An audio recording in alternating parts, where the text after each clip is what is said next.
days, Israel has launched a series of significant military strikes targeting both Lebanon and Yemen. Let's break it down. First, let's talk about Beirut. In a rare and intense move, the Israeli Defense Forces conducted airstrikes on central Beirut, marking the first time they've done so since 2006. These strikes targeted key figures within the Popular Front for the Liberation of Palestine. The aftermath? Substantial casualties and a devastated apartment building, leaving a scene of chaos and destruction. Israeli officials have hinted at the possibility of a ground incursion into Lebanon. Meanwhile, Hezbollah remains determined to fight, despite suffering heavy losses. The situation has triggered a mass exodus with over 100,000 people fleeing to Syria. The humanitarian crisis is escalating and the international community is deeply concerned. The United Nations has called for an immediate ceasefire and urged all parties to return to dialogue to prevent further bloodshed. Now let's shift our focus to Yemen. Simultaneously, the Israeli military launched strikes against power plants and ports, targeting Houthi militants. These strikes resulted in casualties and significant damage to critical infrastructure, adding to Yemen's already dire humanitarian crisis. French Foreign Minister Jean-Noël Barrot arrived in Beirut with medical aid as these airstrikes continued.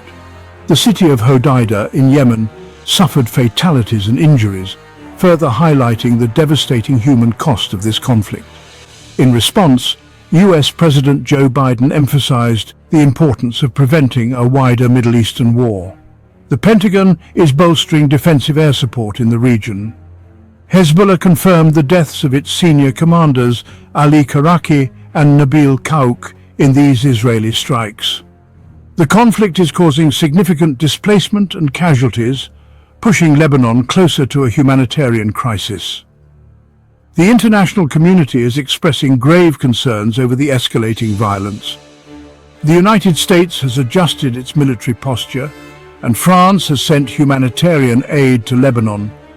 The United Nations continues to call for an immediate ceasefire and a return to dialogue. These strikes have drawn condemnation from various countries and international organizations. The international community is urging restraint and calling for a peaceful resolution. The situation is highly fluid, with the potential for further escalation if diplomatic efforts fail. The conflict has already resulted in significant civilian casualties and displacement, raising concerns about humanitarian crises in both Lebanon and Yemen. The international community is mobilizing to provide aid and support to those affected by the violence. However, ongoing fighting is hindering access to those in need. This is a developing story and we'll continue to monitor the situation closely. Stay tuned for more updates. Thanks for watching. If you found this video informative, don't forget to like, share and subscribe for more breaking news updates.